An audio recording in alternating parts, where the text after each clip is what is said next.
नमस्कार प्यारे बच्चों, आज के वीडियो में हम यूपी बोर्ड के क्लास 8 के मैथ के गणित मंथन अभ्यास कार्य पुस्तिका की इकाई 2 वर्गमूल के क्वेश्चन को सॉल्व करेंगे।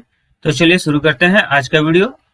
पहला क्वेश्चन है, दिए गए विकल्पों में से सही विकल्प छांटिए। जिसमें पहला है, किसी वर्गाकार खेत की भुजा ज्ञात होने पर खेत का क्षेत्रफल निकालने के लिए निम्नलिखित विकल्पों में से किस प्रक्रिया को अपनाते हैं। विकल्प ए है वर्गाकार खेत की भुजा का घन ज्ञात करते हैं। विकल्प बी है वर्गाकार खेत की भुजा का वर्ग ज्ञात करते हैं। विकल्प सी है वर्गाकार खेत भुजा का वर्गमूल ज्ञात करते हैं।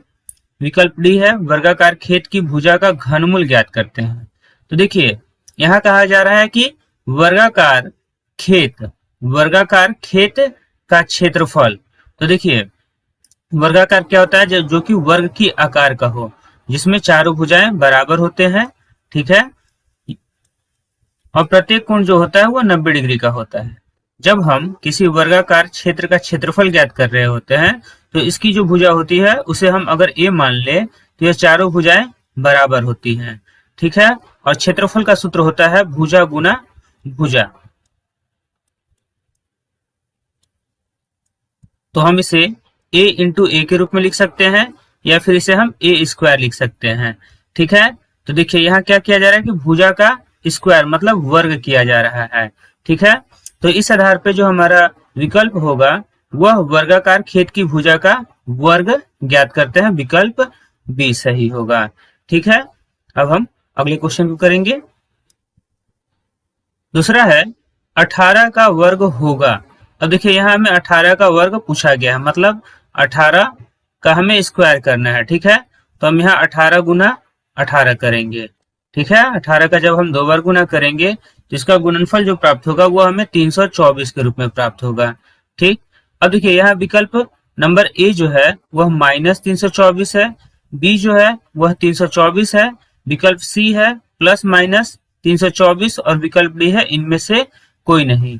तो देखिए, यहाँ इन तीनों विकल्प में अंतर यह है कि यह एक ऋणात्मक संख्या है, ठीक है, यह एक धनात्मक संख्या है। और यहाँ +-324 लिखने का मतलब है इसके 2 उत्तर हो गए, एक +324 और एक -324, ठीक है। तो हम यह जानते हैं कि किसी भी संख्या का वर्ग, ठीक है, ऋणात्मक नहीं होता है। तो यहाँ भी ऋणात्मक है और यहाँ भी ऋणात्मक है, तो वर्ग ऋणात्मक नहीं हो सकता है, इसलिए हम यहाँ विकल्प नंबर बी 324 को सही करेंगे, ठीक है। तीसरा है -5/9 का वर्ग होगा। तो देखिए, यहाँ हमें -5/9 का वर्ग ज्ञात करना है। तो हम यहाँ -5/9 को 2 बार गुना करेंगे, -5/9 गुना -5/9। जब हम माइनस माइनस का गुना करेंगे तो ये आपस में कटकर प्लस हो जाएगा, ठीक है। 5 और 5 का गुना करेंगे तो यह 25 होगा, और 9 और 9 का गुना करेंगे तो 9 9 81 होगा। तो हमें जो उत्तर प्राप्त होगा वो 25/81 होगा और विकल्प नंबर बी सही होगा, ठीक है। चौथा है 13/19 का वर्ग होगा। तो देखिए, यहाँ भी हमें 13/19 का वर्ग ज्ञात करना है। तो हम इसे इस प्रकार लिख सकते हैं, वर्ग है मतलब इसे हमें 2 बार गुना करना होगा। तो 13 गुना 13/19 गुना 19, ठीक है। तो 13 का स्क्वायर जो होता है वह 169 होता है, और 19 का जो स्क्वायर होता है वह 361 होता है, ठीक। तो अगर हम 19 गुना 19 करेंगे तो यह हमें 361 के रूप में प्राप्त होगा। इस प्रकार हमें जो उत्तर प्राप्त होगा वह विकल्प नंबर बी 169/361 होगा, ठीक है। पांचवा है 11 सही 13/19 का वर्ग होगा। अब देखिए, यह जो है यह एक संयुक्त भिन्न है, ठीक। अब जब हमें संयुक्त भिन्न का वर्ग ज्ञात करना होगा तो सबसे पहले हमें इसे विषम भिन्न में बदलना होगा, और विषम भिन्न में बदलने के लिए हम पहले हर का गुना यह पूर्ण संख्या में करेंगे। तो लिखेंगे 19 गुना 11, ठीक है। अब इसके गुणनफल में हम अंश को जोड़ेंगे +13 बटा हर हमारा 19 ही होगा, ठीक है। अब 19 गुना 11 जब करेंगे तो इसका गुणनफल जो प्राप्त होगा वह 209 होगा, ठीक, +13/19। अब 219 + 13 करेंगे तो ये हो जाएगा 222/19, ठीक। अब हम इसका वर्ग ज्ञात करेंगे, ठीक है। जब हम 222 का स्क्वायर करेंगे तो जो हमें प्राप्त होगा वह 49,284 प्राप्त होगा, ठीक है। और 19 का स्क्वायर जो होगा वह 361 होगा। तो ये हम देख रहे हैं कि विकल्प नंबर बी सही है, ठीक है। अब हम अगले क्वेश्चन को करेंगे। छठा है, निम्नलिखित में से किस संख्या के वर्ग में इकाई के स्थान पर 6 होगा। अब देखिए यहाँ कहा जा रहा है किसके वर्ग में, किस संख्या के वर्ग में इकाई के स्थान पर 6 होगा। तो देखिए यहाँ 11 है, अगर हम 11 का स्क्वायर करेंगे तो 11 गुना 11 और यह हमें 121 के रूप में प्राप्त होगा। तो यहाँ इकाई के स्थान पर हमें 1 प्राप्त हो रहा है, ठीक है। यदि हम 19 का स्क्वायर करेंगे तो 19 गुना 19 करेंगे। अब देखिए 9 और 9 का जब गुना होगा तो 9 9 81, मतलब इकाई के स्थान पर 1 प्राप्त होगा, ठीक है। इसी प्रकार यह 24 का जब स्क्वायर करेंगे तो यहाँ इकाई पर 4 है और यहाँ 4 पर 4 है, तो इन दोनों का जब हम गुणनफल करेंगे तो इकाई के स्थान पर हमें 6 प्राप्त होगा। तो यहाँ प्रश्न में पूछा गया किस संख्या के वर्ग में इकाई के स्थान पर 6 होगा, तो वह 24 होगा, ठीक है। अगला है 5278 के वर्ग में इकाई के स्थान पर कौन सा अंक होगा। अब देखिए यहाँ जो इकाई पर है वह 8 है, यदि हम 8 का वर्ग करें तो यह होगा 64, ठीक है। मतलब जिस भी संख्या के इकाई के स्थान पर 8 हो उसके वर्ग के इकाई के स्थान पर 4 प्राप्त होगा, ठीक है। तो इस प्रकार हमारा विकल्प नंबर सी सही होगा। अगला है 600 के वर्ग में कितने शून्य होंगे। अब देखिए यहाँ 600 का हमें वर्ग ज्ञात करना है, तो हम इसे लिख सकते हैं 600 गुना 600। अब जो इसका वर्ग करेंगे तो देखिए यहाँ 2 शून्य है और यहाँ भी 2 शून्य है, तो हम यहाँ कुल 4 शून्य लिखेंगे, ठीक है। और 6 का गुना करेंगे तो यह 6 के 36 हो जाएगा, ठीक है। तो यहाँ जो हमें गुणनफल प्राप्त होगा या वर्ग जो प्राप्त होगा वह 3,60,000 होगा। अब इसमें पूछा गया है कि कितने शून्य होंगे, तो देखिए यहाँ कुल 4 शून्य है, ठीक है। यहाँ हम एक चीज समझ लें कि जैसे इकाई से जितने शून्य होते हैं, यहाँ 2 शून्य है तो इसके वर्ग में 2 गुना 2 मतलब कुल 4 शून्य होंगे। यदि यहाँ इकाई पर 1 शून्य होता तो यहाँ इसके वर्ग में शून्यों की संख्या जो होता वह 1 गुना 2 मतलब कि 2 होते, ठीक है। इसी प्रकार यदि मान लिया कि यहाँ 3 शून्य है तो इसके वर्ग में 3 गुना 2 मतलब 6 शून्य होंगे, ठीक है। जब इसका वर्ग जो होगा वह 3 6 के 36 और 3 शून्य पहले से थे और इसको हमें 2 गुना कर देना है, मतलब कि वर्ग करने पर शून्यों की संख्या 2 गुना हो जाता है, ठीक है। अब हम अगले क्वेश्चन को करेंगे। 9 नंबर है 40 और 50 के बीच में निम्नलिखित में से कौन सी पूर्ण वर्ग संख्या होगी। अब देखिए यहाँ पूछा गया 40 और 50 के बीच में कौन सी पूर्ण वर्ग संख्या होगी, जिसमें विकल्प नंबर ए है 42। तो इसे हम 6 गुना 7 के रूप में लिख सकते हैं, ठीक है। मतलब यह किसी भी संख्या का वर्ग नहीं है। इसी प्रकार 46 का अगर अभाज्य गुणनखंड हम करें तो यह हो जाएगा 2 गुना 23, ठीक है। तो यह भी किसी भी संख्या का वर्ग नहीं है। 45 को अगर अभाज्य गुणनखंड करें तो यह 3 गुना 3 गुना 5 होगा, बचे 45। तो देखिए यहाँ 2 3 का तो समूह है मगर 5 का नहीं है, इसलिए अभी पूर्ण वर्ग संख्या नहीं है। इसी प्रकार यदि हम 49 का अभाज्य गुणनखंड करें तो यह 7 गुना 7 के रूप में प्राप्त होगा और इसे जब हम रूट से बाहर करेंगे तो हमें एक साथ प्राप्त होगा, ठीक है। तो इसका मतलब जो 49 है यह एक पूर्ण वर्ग संख्या है और वह 7 का है, ठीक है। तो विकल्प नंबर डी हमारा सही होगा।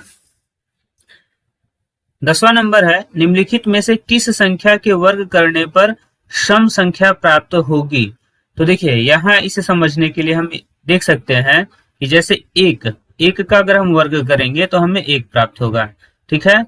2 का वर्ग करेंगे तो 4 प्राप्त होगा, 3 का वर्ग करेंगे तो 9 होगा, 4 का वर्ग 16, 5 का वर्ग 25, 6 का वर्ग 36, 7 का वर्ग 49, 8 का वर्ग 64, 9 का वर्ग 81 और 10 का वर्ग 100 के रूप में प्राप्त होगा, ठीक है।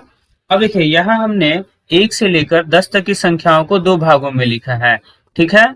एक तरफ हमने सम संख्या को लिखा है, यह सम संख्या है, और एक तरफ हमने विषम संख्या को लिखा है, यह विषम संख्या है, ठीक है।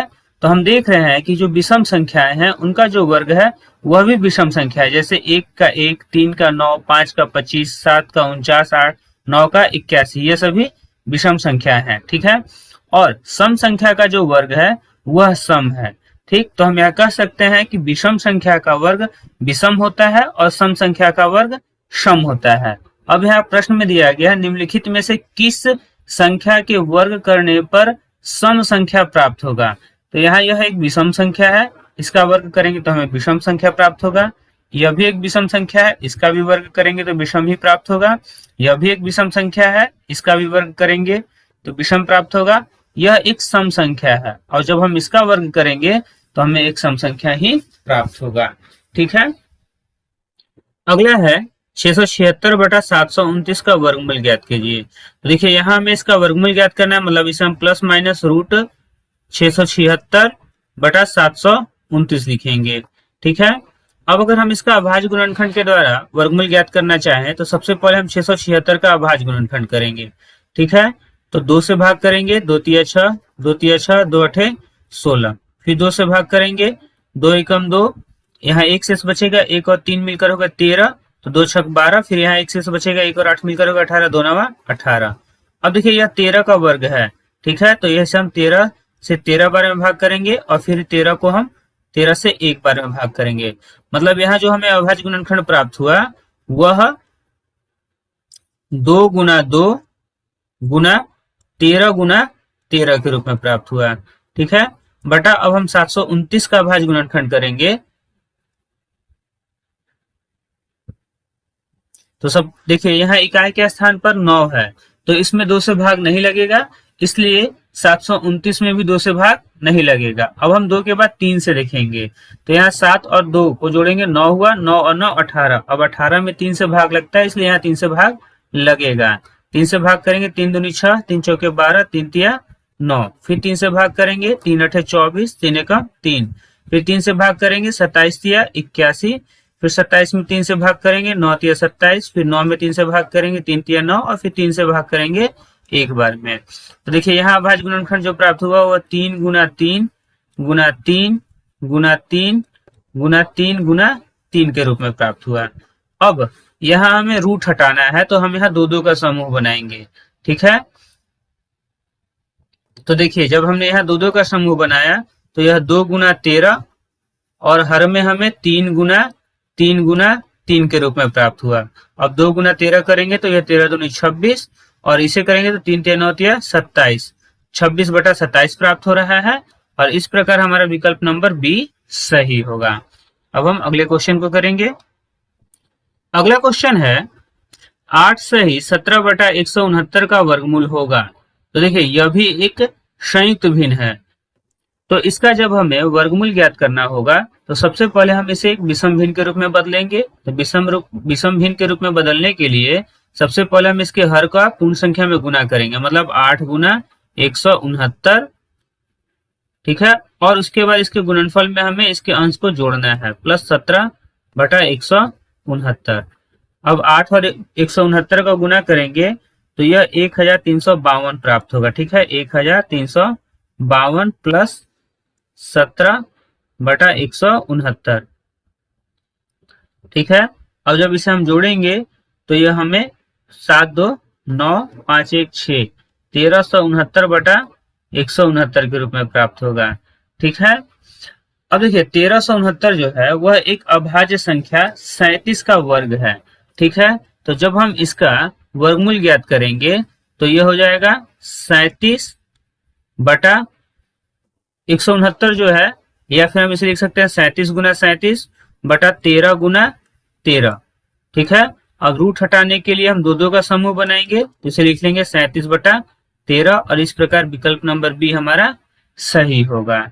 ठीक है, अगला है 3 अंकों की किसी पूर्ण वर्ग संख्या के वर्गमूल में अंकों की संख्या है। अब देखिए यहाँ कहा गया 3 अंकों की किसी पूर्ण वर्ग संख्या के। ठीक है, 3 अंकों की किसी पूर्ण वर्ग संख्या के वर्गमूल में अंकों की संख्या है। तो देखिए 3 अंकों की पूर्ण वर्ग संख्या लिया जाए तो मान लेते हैं या 100 ले लें, या फिर 121 ले लें, या फिर 144, या फिर 961। तो देखिए यह 3 अंकों की पूर्ण वर्ग संख्याओं में से कुछ संख्याएं हैं। यदि हम इसका वर्गमूल ज्ञात करें तो यह 10 का वर्ग है, ठीक है, यह 11 का वर्ग है, ठीक, यह 12 का वर्ग है और यह 21 का वर्ग है। तो हम यहाँ देख रहे हैं कि 3 अंकों की जो पूर्ण वर्ग संख्याएं हैं इनके वर्गमूल में 2 अंक आते हैं, ठीक है। तो यहाँ विकल्प नंबर बी हमारा सही होगा। अगला है संख्या 1 3 3 2 2 5 के वर्गमूल में अंकों की संख्या है। अब देखिए यहाँ हमें कुल 6 अंकों वाली एक संख्या दिया गया है, ठीक है, और इसके वर्गमूल में अंकों की संख्या पूछा गया है। तो जो वर्गमूल में अंकों की संख्या होती है वह आधा या आधे से एक कम होता है, ठीक। तो यहाँ कुल 6 अंक हैं, तो इसके वर्गमूल में कुल 3 अंक होंगे, ठीक है। अब हम अगले क्वेश्चन को करेंगे। अगला क्वेश्चन है किसी संख्या के वर्गमूल में केवल 3 अंक हैं, तो वह संख्या है। अब देखिए किसी संख्या के वर्गमूल में केवल 3 अंक हैं, तो वह संख्या है 1 अंक की या 2 अंक की, 2 अंक की या 3 अंक की, 3 अंक की या 4 अंक की, 5 अंक की या 6 अंक की। तो देखिए कहा गया है कि वर्गमूल में केवल 3 अंक हैं। तो अगर मान ले 3 अंकों वाली एक संख्या 100 है, अगर हम इसका वर्ग करें तो हमें कुल 5 अंकों वाली एक संख्या प्राप्त हो रहा है, ठीक है। तो 3 अंक, यह वर्गमूल दिया गया है, वर्गमूल में 3 अंक है, मतलब यहाँ 3 अंक है। यदि हम इसका वर्ग करेंगे तो कुल कितने अंक प्राप्त हो रहे हैं? 5 अंक प्राप्त हो रहे हैं, ठीक है। यह तो सबसे छोटी संख्या है। यदि हम सबसे बड़ी संख्या की तरफ बढ़े, यदि हम 999 का वर्ग करेंगे तो हमें जो पूर्ण वर्ग संख्या प्राप्त होगा उसमें कुल 6 अंक होंगे, ठीक है। तो इस प्रकार हमारा विकल्प नंबर डी सही होगा कि यदि वर्गमूल में 3 अंक हैं तो इसके वर्ग में 5 या 6 अंक हो सकते हैं, ठीक है।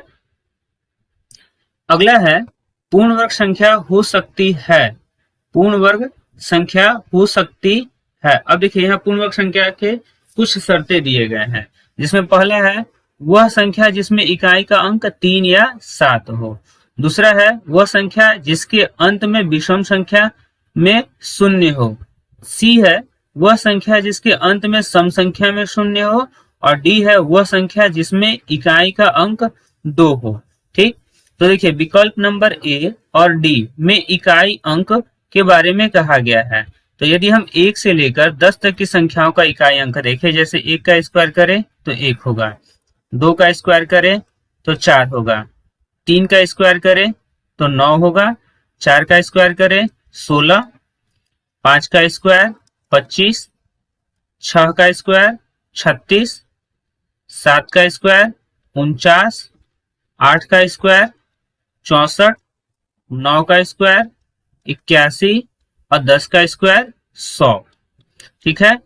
अब इसके बाद जो संख्या होंगी उसमें इकाई के अंक पर 11, फिर 12, 13 ऐसे करके होंगे, तो इन्हीं अंकों का पुनरावृत्ति बार बार होगा, ठीक है। तो हम यहाँ 10 तक में यदि देखें तो इकाई के स्थान पर हमें 1 के बाद देखिए 2 और 3 नहीं है, 4, 5, 6, 7 और 8 नहीं है, 9 और 0 प्राप्त हो रहा है। मतलब किसी भी संख्या के वर्ग में वर्ग करने पर उसकी इकाई के अंक पर 0, 1, 4, 5, 6, 9 में से कोई एक अंक होते हैं, ठीक है। यदि इकाई के स्थान पर 2, 3, 7 या 8 इन 4 अंकों में से कोई भी अंक है तो वह संख्या पूर्ण वर्ग संख्या नहीं हो सकती है, ठीक है। तो इस प्रकार यदि हम देखें तो विकल्प नंबर ए वह संख्या जिसमें इकाई के स्थान पर 3 या 7 हो, तो यह हमारा उत्तर नहीं हो सकता है। 3 और 7 होगा तो पूर्ण वर्ग संख्या नहीं हो सकती है, ठीक है। इसी प्रकार वह संख्या जिसके इकाई के स्थान पर 2 हो, तो 2 वाली भी पूर्ण वर्ग संख्या नहीं हो सकता है। तो ये हमने 2 विकल्प को छांट लिया। अब देखिए अगला जो कहा गया है कि जिसके अंत में विषम संख्या में 0 हो, विषम संख्या में 0 हो और सम संख्या में 0 हो, तो किसी भी संख्या के इकाई दहाई पर यदि 0 होगा तो ही उसके वर्ग पर हमें 0 प्राप्त होगा, ठीक है। अब देखिए यहाँ 1 0 है तो इसके वर्ग में हमें 2 0 प्राप्त हो रहा है, ठीक है। इसी प्रकार यदि हम 2 अंकों वाली कोई संख्या ले ले, जैसे यहाँ 2 अंक है, तो जब हम इसका वर्ग करेंगे, 100 का वर्ग करेंगे, तो हमें कुल 4 अंक प्राप्त होंगे शून्य के। ठीक, तो इसका कहने का मतलब हमारा यह है कि शून्यों की संख्या जो होगी वह कभी भी विषम नहीं हो सकता है। ठीक है, जब भी शून्य होंगे तो वह सम के रूप में होंगे। तो यहाँ विषम वाला भी उत्तर हमारा नहीं होगा। जो हमारा उत्तर होगा वह विकल्प नंबर सी, वह संख्या जिसके अंत में सम संख्या में शून्य हो। ठीक है, अगला है 18,225 किस संख्या का पूर्ण वर्ग होगा। अब देखिए किस संख्या का पूछा गया है, तो इकाई के स्थान पर 5 है, मतलब कि इसका जो वर्गमूल होगा उसके भी इकाई के स्थान पर 5 ही होना चाहिए। ठीक है, तो इस प्रकार विकल्प नंबर बी और डी हमारा उत्तर नहीं हो सकता, क्योंकि यहाँ इकाई के स्थान पर शून्य है। ठीक, अब यहाँ 2 विकल्प बचे, 135 और 125। ठीक, तो हम यहाँ इसे चेक कर देखेंगे। तो देखिए प्रश्न में कहा गया है कि किस पूर्ण वर्ग संख्या का वर्ग होगा, मतलब यह एक वर्ग संख्या है। तो इसे ज्ञात करने के लिए अगर हम शॉर्टकट ट्रिक का इस्तेमाल करें, तो जैसे कि इकाई के स्थान पर 5 है, तो 5 का जब वर्ग करेंगे तो इकाई के स्थान पर हमें 5 प्राप्त होगा, तो इसके बदले हम 5 लिखेंगे। ठीक है, वर्ग पूछा गया तो हम 2 अंकों को हटा लेंगे। अब यहाँ 182 प्राप्त हो रहा है, जो कि 13 के वर्ग से अधिक और 14 के वर्ग से कम है। 14 का वर्ग जो होता है वह 196 होता है और 13 का वर्ग जो होता है वह 169 होता है। तो यह 169 से अधिक और 196 से कम है, इसलिए हम यहाँ 13 लिखेंगे। तो इस प्रकार जो हमें संख्या प्राप्त होगा वह 135 होगा। तो यह 135 का वर्ग है। ठीक, अब हम अगले क्वेश्चन को करेंगे।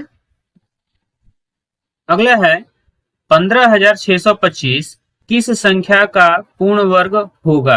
तो देखिए फिर से यहाँ इकाई पर 5 है, तो यहाँ शून्य वाली संख्या पूर्ण वर्ग संख्या नहीं हो सकती। इसी प्रकार यहाँ शून्य है, तो यह भी हमारा उत्तर नहीं हो सकता है। इकाई के स्थान पर 5 है, तो इसके बदले हम 5 लिखेंगे। 2 अंकों को काटेंगे तो यहाँ 156 प्राप्त हो रहा है, जो कि 12 के स्क्वायर से अधिक। 12 का स्क्वायर 144 होता है और 13 का स्क्वायर जो होता है वह 169 होता है। तो यह 12 के स्क्वायर से अधिक है और 13 के स्क्वायर से कम है, तो इसलिए हम यहाँ 12 वाला लेंगे और विकल्प नंबर बी हमारा सही होगा, मतलब यह 125 का वर्ग है। ठीक है, अगला है 21,025 किस संख्या का पूर्ण वर्ग होगा। फिर से इकाई के स्थान पर 5 है, इसलिए यह शून्य वाला उत्तर हमारा नहीं हो सकता। विकल्प 2 वाला भी नहीं हो सकता, यहाँ भी शून्य है, यह भी नहीं हो सकता। तो विकल्प नंबर डी हमारा सही होगा 145। यदि हम अपने उत्तर की जांच करना चाहें तो देखिए इकाई पर 5 है, तो हम यहाँ 5 लिखेंगे। 2 अंकों को काटेंगे, बचा हमें प्राप्त हुआ 210। तो 210 जो है वह 14 के स्क्वायर से अधिक, 196 से अधिक और 15 के स्क्वायर 225 से कम है। ठीक है, तो हम यहाँ 14 लेंगे, यह 145 हो जाएगा। ठीक है, अगला है 1296 बटा 441 का वर्गमूल है। तो वर्गमूल पूछा गया, तो हम इसे इस प्रकार लिखेंगे 1296 बटा 441। ठीक है, अब देखिए 441 का यदि हम अभाज्य गुणनखंड करेंगे तो यह हमें 3 गुना 3 गुना 7 गुना 7 के रूप में प्राप्त होगा। ठीक है, क्योंकि यह 21 का वर्ग है और 21 का जब अभाज्य गुणनखंड करेंगे तो यह हमें 3 गुना 7, 3 सते 21 के रूप में प्राप्त होगा।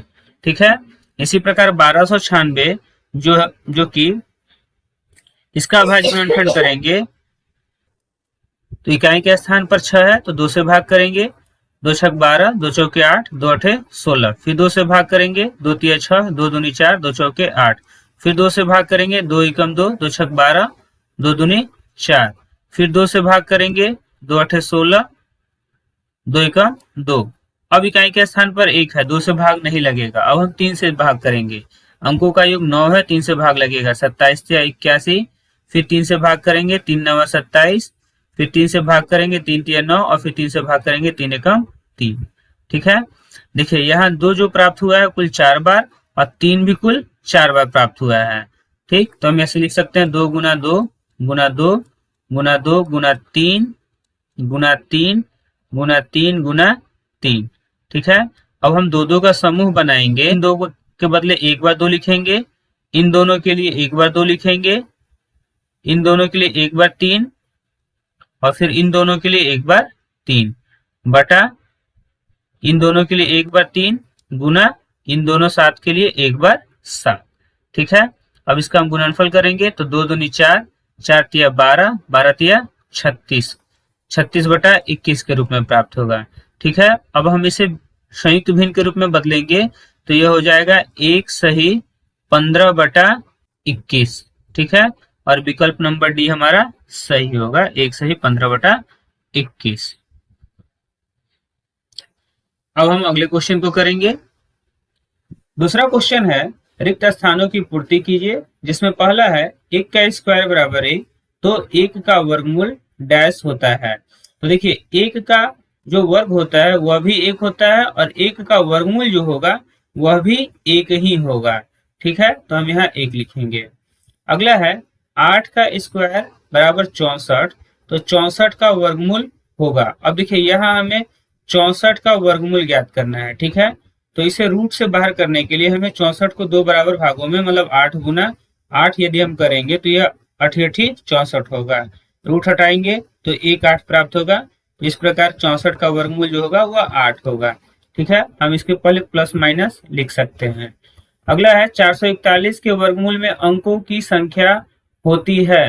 तो देखिए अब देखिए यहाँ 441 के वर्गमूल में अंकों की संख्या पूछा गया है, तो 441 21 का वर्ग होता है। ठीक है, 21 गुना 21 441 होता है। तो यहाँ 21 में 2 अंक है, तो इसके वर्गमूल में अंकों की संख्या 2 होगी। ठीक है, अगला है 3 अंकों की छोटी से छोटी पूर्ण वर्ग संख्या होती है। तो देखिए 10 का स्क्वायर जो होता है वह 100 होता है। ठीक है, और 100 3 अंकों की सबसे छोटी संख्या है, इसलिए हम यहाँ लिखेंगे 100। 3 अंकों की छोटी से छोटी पूर्ण वर्ग संख्या 100 होती है। ठीक है, अगला है 3 अंकों की बड़ी से बड़ी पूर्ण वर्ग संख्या होती है। अब देखिए 3 अंकों की बड़ी से बड़ी संख्या पूछा गया है, तो यदि हम 31 का स्क्वायर करेंगे तो यह 961 होगा। ठीक है, जो कि 3 अंकों की सबसे बड़ी संख्या पूर्ण वर्ग संख्या है, तो हम यहाँ लिखेंगे 961। अगला है यदि किसी संख्या के इकाई के स्थान पर 4 या 6 है तो इस प्रकार की संख्या के वर्ग में इकाई के स्थान पर डैश होता है। अब देखिए इकाई के स्थान पर किसी संख्या के इकाई के स्थान पर 4 या 6 है, तो यदि हम 4 का स्क्वायर करेंगे तो हमें 16 प्राप्त होगा। ठीक है, और 6 का स्क्वायर करेंगे तो 36 प्राप्त होगा। मतलब किसी भी संख्या की इकाई के स्थान पर यदि 4 या 6 हो तो यदि हम उसका वर्ग करेंगे तो उसकी इकाई के स्थान पर हमें हमेशा 6 प्राप्त होगा। तो हम यहाँ लिखेंगे 6 होता है। ठीक है, अगला है किसी संख्या के वर्ग के इकाई के स्थान पर 6 है तो उस संख्या के इकाई के अंक के स्थान पर डैश या डैश होता है। अब देखिए यह जो प्रश्न है वो पीछे वाले प्रश्न का जस्ट उल्टा है। किसी संख्या के वर्ग के इकाई के स्थान पर 6 है। ठीक है, वर्ग के इकाई के स्थान पर 6, तो उस संख्या के इकाई के अंक के स्थान पर डैश या डैश होगा, तो वह 4 या 6 होगा। ठीक है, तो हम यहाँ लिखेंगे 4 या 6 होता है। ठीक है, अगला है 239 के वर्ग करने पर इकाई के स्थान पर डैश अंक होगा। अब यदि हम 239 का वर्ग करें, ठीक है, तो इसके इकाई के स्थान पर क्या होगा? तो यहाँ इकाई के स्थान पर 9 है, तो हम 9 का जब स्क्वायर करेंगे तो वह 81 होगा। ठीक है, तो इसका मतलब कि 239 का यदि हम वर्ग करेंगे तो इसकी इकाई के स्थान पर हमें क्या प्राप्त होगा? 1 प्राप्त होगा। ठीक है, अगला है 17 गुना 23 बराबर डैश माइनस 3 स्क्वायर। तो देखिए यहाँ हमें 17 गुना 23 को जब हम 17 गुना 23 जब करेंगे तो यह हमें 391 प्राप्त होगा। ठीक है, बराबर डैश माइनस 3 स्क्वायर। तो यहाँ अगर हम 3 स्क्वायर करें तो यह 9 होगा। ठीक है, अब जब हम -9 को बराबर के अपोजिट साइड लेकर आएंगे तो यह +9 हो जाएगा, मतलब 391 प्लस 9 बराबर 400। ठीक, तो हम यहाँ लिखेंगे 400। 400 में से जब हम 3 स्क्वायर माइनस करेंगे तो हमें 391 प्राप्त होगा, और 391 को हम 17 गुना 23 के रूप में लिख सकते हैं। ठीक है, अगला है यदि 6 to the power x equal to 1296 तो x बराबर क्या होगा? तो देखिए यहाँ हमें x का मान ज्ञात करना है जो कि पावर के रूप में है, तो हमें 1296 को भी पावर के रूप में लिखना होगा। ठीक है, तो 1296 को या तो हम अभाज्य गुणनखंड कर सकते हैं, या फिर इसे हमें 6 की घात के बराबर लिखना है, तो हम 6 से भाग करेंगे। ठीक है, 6 से भाग करेंगे, 6 दूनी 12, 6 कम 6, यहाँ 3 से बचेगा, 3 और 6 मिलकर होगा 36, तो 6 6 के 36, फिर 6 से भाग करेंगे, 6 3 18, 3 से बचेगा, 6 6 के 36, फिर 6 से भाग करेंगे 6 बार में, और फिर 6 से भाग करेंगे 1 बार में। मतलब हम इसे 6 गुना 6 गुना 6 गुना 6 के रूप में लिख सकते हैं, या फिर हमें 6 गुना 4 के रूप में, 6 के पावर 4 के रूप में लिख सकते हैं। ठीक है, तो हम इसे लिख सकते हैं 6 to the power x equal to 6 to the power 4। ठीक, यह 6 से 6 कट जाएगा और x का जो मान होगा वह 4 होगा, तो हमें लिख सकते हैं x बराबर 4। ठीक है, अब हम अगले क्वेश्चन को करेंगे। तीसरा प्रश्न है, निम्नलिखित में सत्य के लिए सही तथा असत्य के लिए गलत चिन्ह लगाइए। जिसमें पहला है 1000 पूर्ण वर्ग संख्या है। अब देखिए 1000 में यहाँ जो शून्य है वह 3 है, तो हम यह जानते हैं कि पूर्ण वर्ग संख्या में शून्यों की संख्या विषम नहीं हो सकता है, इसलिए यह हमारा उत्तर गलत होगा। ठीक है, अगला है 21 का वर्ग 1521 होता है। अब देखिए इसे चेक करने के दो उपाय हैं, या तो हम 1521 का वर्गमूल ज्ञात कर लें, या तो हम 21 का वर्ग ज्ञात कर लें। तो वर्ग ज्ञात करना आसान है, तो यदि हम 21 गुना 21 करेंगे तो देखिए 21 एकम 21 का 1 हासिल 3, और 21 या 93, 93 में 3 जोड़ेंगे तो 96 हो जाएगा, तो यह 961 होगा। ठीक है, तो 21 का जो वर्ग हमें प्राप्त हो रहा है वह 961 प्राप्त हो रहा है, ना कि 1521, इसलिए हमारा गलत होगा। ठीक है, अगला है रूट 0.9 बराबर 0.3। तो देखिए यदि हम 0.9 का वर्गमूल ज्ञात करें तो हमें 0.3 प्राप्त नहीं होगा। ठीक है, इसलिए हमारा उत्तर गलत है। अगला है 34 का वर्ग 1156 होता है। तो देखिए यदि हम 34 का वर्ग ज्ञात करें तो इसे ज्ञात करने का एक ट्रिक है। जैसे इकाई पर 4 है तो 4 का स्क्वायर करेंगे तो हो जाएगा 16, 16 का 6 हासिल 1, हासिल को हमने रख लिया। अब हम इन दोनों का गुना करेंगे, 3 चौके 12, 12, अब इसे हम दो गुना करेंगे। ठीक है, 2ab की तरह, तो ये 3 चौके 12 दूनी 24, 24 और 1 25 के 5 हासिल 2, 3 का स्क्वायर करेंगे तो 3 3 9, और 9 में 2 हासिल जोड़ेंगे तो 11, तो यह 1156 प्राप्त हो रहा है। मतलब 34 का वर्ग 1156 होता है, तो हाँ यह 34 का वर्ग 1156 होता है। अगला है सम संख्या का पूर्ण वर्ग सम संख्या होती है। तो देखिए अभी हमने देखा था कि सम संख्या का पूर्ण वर्ग सम संख्या और विषम संख्या का पूर्ण वर्ग विषम संख्या होता है, इसलिए अभी हमारा कथन सत्य है। ठीक है, अगला है 2 अंकों की पूर्ण वर्ग संख्या 99 होती है। 2 अंकों की पूर्ण वर्ग संख्या 99 होती है। तो देखिए 2 अंकों की पूर्ण वर्ग संख्या जो है वह होगा 16, 25, 36, 49, 64 और 81। यह जो है यह 2 अंकों की पूर्ण वर्ग संख्या है। ठीक है, 2 अंकों की पूर्ण वर्ग संख्या 99 होती है, तो ये 99 नहीं है। ठीक है, अगला है 248 एक पूर्ण वर्ग संख्या है। अब देखिए 248 की इकाई के स्थान पर 8 है, तो हमने अभी पिछले प्रश्न में देखा कि वह संख्या जिसके इकाई के स्थान पर 2, 3, 7 या 8 में से कोई एक अंक हो तो वह पूर्ण वर्ग संख्या नहीं हो सकता है, इसलिए हमारा विकल्प उत्तर जो होगा वह गलत होगा। अगला है किसी पूर्ण वर्ग संख्या के अंत में शून्य की संख्या विषम होती है। देखिए अभी पहले ही नंबर में मैंने बताया कि किसी भी पूर्ण वर्ग संख्या के अंत में शून्य की संख्या कभी भी विषम नहीं होता है, इसलिए हमारा यह उत्तर गलत होगा। ठीक है, अगला है 1 से 10 के मध्य में 3 पूर्ण वर्ग संख्याएं होती हैं। तो देखिए 1 से 10 के मध्य में, तो यहाँ 1 से कहा गया है और मध्य कहा गया, मतलब हमें यहाँ 1 को शामिल नहीं करना है। ठीक, 1 से 10 के बीच में, तो 1 से 10 के बीच में जो पूर्ण वर्ग संख्या है वह 2 का स्क्वायर जो होगा वह 4, 3 का स्क्वायर जो होगा वह 9 होगा। ठीक है, तो यहाँ हमें 2 ही पूर्ण वर्ग संख्या प्राप्त हो रही है। ठीक है, तो इसलिए हमारा गलत हो जाएगा। यदि 1 को सम्मिलित किया जाए तो 3 पूर्ण वर्ग संख्याएं हैं, 1, 4 और 9। ठीक है, अगला है किसी विषम संख्या का वर्ग सम संख्या होता है। तो देखिए अभी पिछले प्रश्न में हमने देखा कि विषम संख्या का वर्ग हमेशा एक विषम संख्या होता है, इसलिए यह भी हमारा उत्तर गलत होगा। ठीक है, इस वीडियो में हम बस इन्हीं प्रश्नों को सॉल्व करेंगे।